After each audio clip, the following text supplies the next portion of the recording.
So I guess I'm saying this because I want to say it is possible to get rid of those sweet cravings, but you have to tough it out, for a few weeks at least, and make sure you're fat adapted.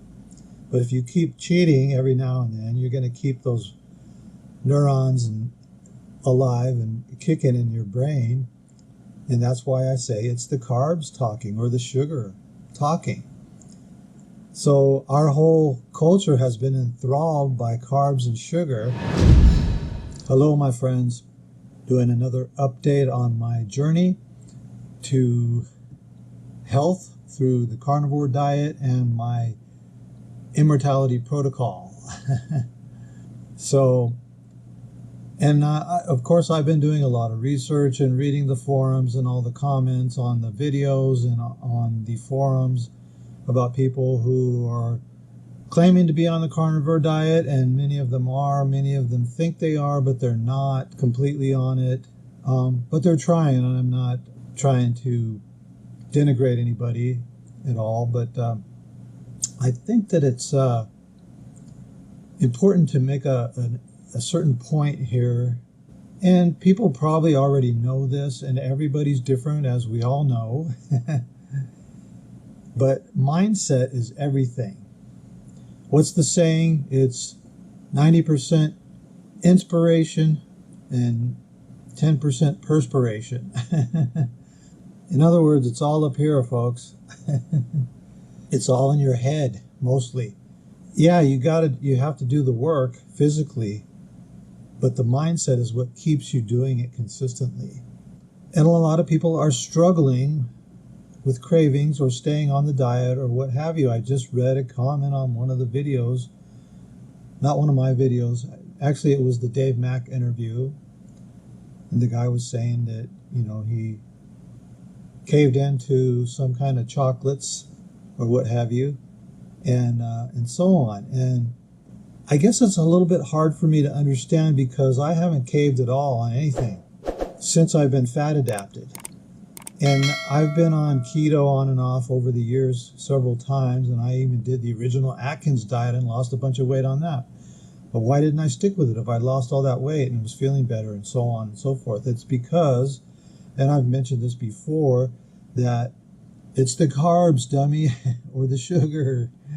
And when I say dummy, I'm talking to myself. And it took me all these years to realize that even doing keto, that little bit of carbs, even sticking to 20 carbs a day or 20 grams a day, kept all of those neurons and pathways in my brain lit up. And I eventually would slide back into or falter, when I got tempted by something. And the reason I was tempted is because it was the carbs talking or the sugar talking. And now I don't have those cravings anymore.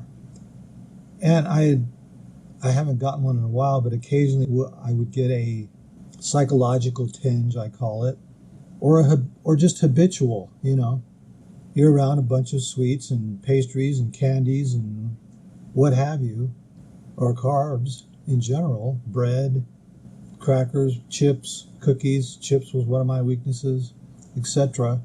Habitually, you want to grab one. And then, 20 or 30 chips later, or more, or 10 cookies later, or whatever, or 10 candies later, 10 chocolates. I love dark chocolate. I should say I loved it. I don't care anymore. And I struggled, I guess, with even stopping putting stevia in my decaf coffee. And yeah, okay, so I'm still on coffee, so I'm not a pure carnivore. But it's decaf, and it's something that I enjoy, and I put 2 eggs. So I have about 4 cups, actually, or actually about a quart of coffee I make. And I don't drink it till about noon anymore. I don't drink it in the morning. So I put 2 eggs, a couple tablespoons of butter, some MCT oil in there, and some creatine, if you can call that coffee. So it's high fat and good protein from the eggs and so on. Then I eat 3 more eggs, usually with some beef and bacon and possibly some sausage, hamburger once in a while, a steak or something like that with it, steak and eggs, as they say. And I enjoy that stuff, but now I don't eat for enjoyment or entertainment anymore. And that's been a big change for me, and an unexpected one too. But it made me realize that our culture is built around food. Food is enjoyment and entertainment for our culture, for us. And that's why, I don't want to give up my breads, or I love the chocolate, or I love this, or I love that. But for me, and maybe not for everybody, I guess, once I was fat adapted, it went away. And I still had the habitual, I want, this or that. And so I tried making the carnivore rolls, and they were good. I liked them. And I even made some carnivore ice cream from Steak and Butter Gal's recipe, and it was delicious. And I put a little bit of, I think I put agave nectar. Agave was my sweetener, because it doesn't spike your blood sugar like other things do. Low glycemic is the word. So I used to think if it's low glycemic, it's safe. And then I moved to stevia, and I was putting agave in my decaf coffee too. And then I switched to stevia because I just couldn't fathom having coffee without some sweetener in it, right? And then I realized that was still lighting up all those neurons and pathways in my brain to desire carbs. So I did away with it. And now I put my Soleil water in with my coffee. So I have a quart jar of Soleil water that I drink and sip on daily.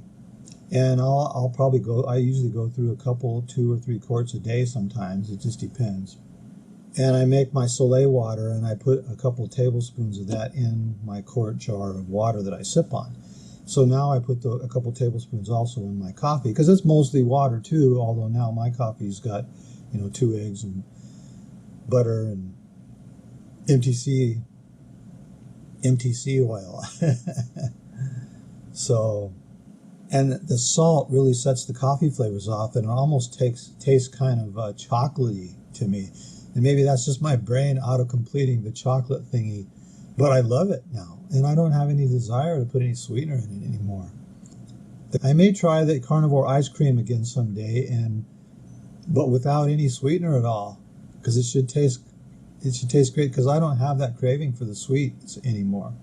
So I guess I'm saying this because I want to say it is possible to get rid of those sweet cravings, but you have to tough it out, for a few weeks at least, and make sure you're fat adapted. But if you keep cheating every now and then, you're going to keep those neurons alive and kicking in your brain. And that's why I say it's the carbs talking, or the sugar talking. So our whole culture has been enthralled by carbs and sugar, and enthralled means that you're under the spell, so to speak. And I didn't know it, and most people don't know it, and people who are still enthralled by it are not going to understand this. It's like, oh, well, and I've had people tell me, well, I have to cheat every once in a while to stay on the diet, and I guess if you have to do what you have to do, but I'm telling you that there's a way out, and it may seem tough, and it may seem unfathomable at this point. It's because you haven't completely gotten rid of those cravings. You haven't stayed away from them long enough to lose them and to be able to withstand the psychological cravings.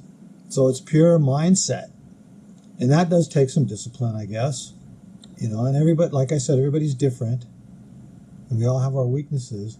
But the sooner you get fat adapted and healthy, the easier it is to resist any psychological, emotional, or peer pressure. If you go to a family gathering or something and they're, one bite won't hurt you, just try this, that type of thing.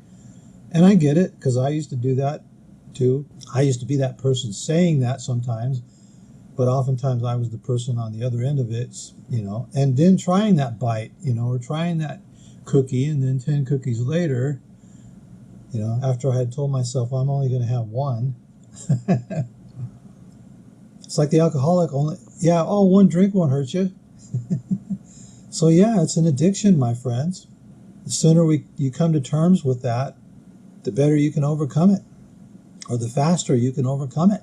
So I guess you have to be determined. And so people say, well, I want to enjoy life too. Again, that goes back to our cultural habit of food being enjoyment and food being entertainment and that kind of thing. And so I don't eat for that reason anymore. I eat for health now. I don't sit around thinking, oh, I'd love to have some chips or this or that anymore. And I do enjoy when I have a nice meal. Even, most of the times most of the times my meal is, I'll have my decaf coffee with the 2 eggs, the butter, the MCT oil, and the creatine, and then I'll have a meal of, it's about half hamburger, half pork sausage with no sugar in it, and that's hard to find sausage without any sugar in it, and 3 eggs all mixed up into it, and 4 or 5 pieces of bacon. And sometimes I'll have it after I'm finished with my coffee, and oftentimes I'll have it together. And that's my sole meal for the day. If I feel like I'm hungry later in the evening, and I try to eat within a 6-hour window, I'll have a couple of meat sticks that I keep around for a snack. And sometimes some pork rinds also. Or I'll have some pork rinds with tuna. I love tuna. And so, and here's my other confession. I use the Primal Kitchen mayonnaise to make my tuna and mustard. And those aren't carnivore because the Primal Kitchen mayonnaise is made with avocado oil, which is just fat. So I have a couple of things that make me not a pure carnivore in some people's eyes, or it's plant-based, or the MCT oil is plant-based, but it's just pure fat. And so, MTC oil is almost like drinking ketones. It's the precursor to ketones. So, I guess you have to make a decision and then take the action and be determined to stick with it and stop the excuses of, oh, this won't hurt me and that and so on. You have to make that decision. Decision is the first step to anything. And take the inspired action and solidify that mindset. The longer you go, the better you get at it, just like anything. Again, 90% inspiration, 10% perspiration, as the saying goes. I believe that's the saying. Somebody correct me if I'm wrong in the comments. So I'm doing well. I've lost another few pounds. Feeling good. The X3 is working. I'm getting stronger, feeling better. Going to have to move up to a heavier band, I think, or heavier resistance, if you will. If you're not familiar with X3, I have a video on it. So, doing well, continuing the journey, continuing to lose some pounds, continuing to get stronger. I did stall for a little while, and I fasted, and that broke the stall. But then after that, I stalled again, and I think it's because I'm gaining some weight by putting on some muscle using the X3 home training system. I'm not as concerned. I have a goal weight, which is 175 pounds, and I'm down to about 186 right now. But I'm not so concerned about that goal weight. If it turns out to be 180 and my body composition is where I want it, then I'm okay with that. So I don't, I want to lose the excess fat and I want to gain some muscle back, but I'm getting stronger. I'm out doing my farm chores now and not getting tired and, wanting to quit like I used to. So, all right, my friends, there you have it. That's this week's update and motivation and inspiration, hopefully for some of you, or hopefully for all of you. Let's get with it. Let me know if you're doing this too. If I've inspired you in any way, please let me know so I can give you more of that if possible. All right, my friends, peace out.